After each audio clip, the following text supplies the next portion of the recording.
কৃষক সমাবেশ করার নির্দেশ প্রদান করেছে।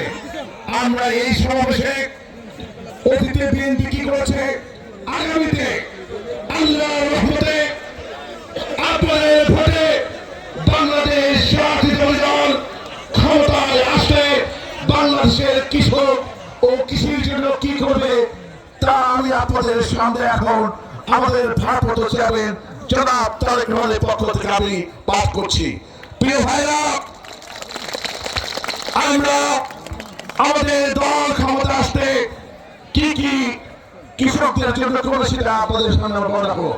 এরপরও আপনারা যদি মনে করেন এই সকল প্রস্তাবের বাইরেও আপনাদের কোনো নতুন প্রস্তাব আছে, আপনারা আমার বক্তব্যের পরে এখানে এসে সেই প্রস্তাবগুলো দিয়ে আমরা সেটি লিখে রাখবো এবং আমরা আমাদের প্রিয়তা তারেক রহমানকে পাঠিয়ে দেব, যেন আগামীতে বিএনপি ক্ষমতা আসে আপনাদের সেই দাবি বাস্তবায়ন করা হয়।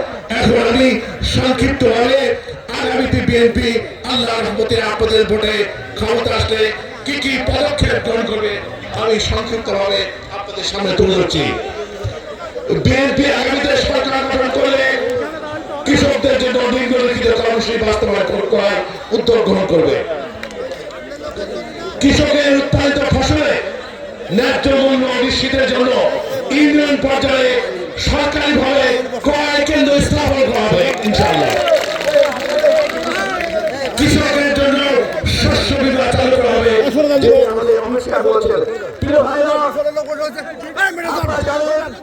বাংলাদেশে বিভিন্ন সময় বিভিন্ন প্রাকৃতিক দুর্যোগ হয়, বন্যা হলে প্লিজ প্লিজ একটু টানে প্লিজ শুনতে হবে, প্লিজ শুনতে হবে, প্লিজ শব্দ করা যাবে না প্লিজ। বাংলাদেশে বিভিন্ন সময় প্রাকৃতিক দুর্যোগ হয়, অতি বন্যায় কৃষকের ফসল নষ্ট হয়ে যায়, খরার কারণে নষ্ট হয়ে যায়, বিভিন্ন পোকামাকড় আক্রমণে বিভিন্নভাবে বাংলাদেশে কৃষক ক্ষতিগ্রস্ত হয়ে যায়। অনেক সময় দরিদ্র কৃষকরা তাদের ফসল নষ্ট হয়ে গেলে তারা সারা বছর সময় না খেয়ে কাটতে হয়, অনেক কষ্টে থাকতে হয়। যদি আপনারা 500 কি 1000 টাকা দিয়ে যদি একটি কৃষক শস্য বীমা চালু করে, তাহলে আপনারা যদি আপনাদের যে ফসল বিক্রি করে 2 থেকে 3 লাখ টাকা পেতেন, আপনারা যদি এই বীমা চালু করেন তাহলে আমাদের সরকার যে বীমা চালু করবে সেই বীমার কারণে আপনারা পুরো টাকা এই 2 লক্ষ টাকায় আপনারা পেয়ে যাবেন ইনশাআল্লাহ। আমরা তাই ক্ষমতা গেলে শস্য বীমা চালু করবো ইনশাআল্লাহ। সেচ ব্যবস্থাপনায় সংকট নিরসনে শহীদ জিয়ার ঐতিহ্যগত খাল খনন কর্মসূচি পুনঃপ্রবর্তন করা হবে। সেচের পানির অপচয় রোধে দ্রুত সময়ের মধ্যে বাড়ির পাইপ লাইন পদ্ধতি স্থাপন করা হবে। প্রিয় ভাইরা, উন্নত বিশ্বে ইউরোপ আমেরিকাতে একটি আধুনিক ব্যবস্থার মাধ্যমে সেচ পরিচালনা করা হয়। আমাদের দেশে যে সেচ ব্যবস্থা চালু করা হয় তার একটি বিরাট অংশ পানি বা সেচের পানি নষ্ট হয়ে যায়। বাড়ির প্রকল্প একটি আধুনিক প্রকল্প, অনেক ব্যয়বহুল, কিন্তু আমাদের সরকার এই বাড়ির পুরো চালু করার মধ্য দিয়ে কৃষকের সেচের পানি যেন নষ্ট না হয় সে ব্যবস্থা গ্রহণ করবে ইনশাআল্লাহ। কৃষকের স্বার্থ ও উন্নয়ন সহ যাবতীয় অর্থনৈতিক বিকাশের জন্য কৃষি ভিত্তিক শিল্প কারখানা গড়ে তোলা হয় ব্যাপকভাবে ইনশাআল্লাহ। কৃষি ফসলের মজুতদারি ও একচেটিয়া কারবারি বন্ধ করার যথাযথ ব্যবস্থা গ্রহণ করা হবে। সমবায় ভিত্তিক কৃষি চাষ পদ্ধতি চালু করা হবে। আপনার যারা অনেকে জমি কম রয়েছে সব কৃষক ভাইদের 2, 3, 5, 10 বিঘা, তারা আধুনিক কৃষির যে ব্যবস্থাপনা ট্রাক্টর, কম্বাইন হারভেস্টর এই সকল আপনারা ব্যবহার করতে পারেন না। আজকে যদি সমবায় ভিত্তিতে 20, 30, 50 জন কৃষক একসাথে আপনারা সমবায় চালু করেন তাহলে এই সকল আধুনিক পদ্ধতি আপনারা গ্রহণ করতে পারবেন। আমাদের সরকারের পক্ষ থেকে সমবায় ভিত্তিক কৃষির জন্য উদ্যোগ গ্রহণ করা হবে ইনশাআল্লাহ।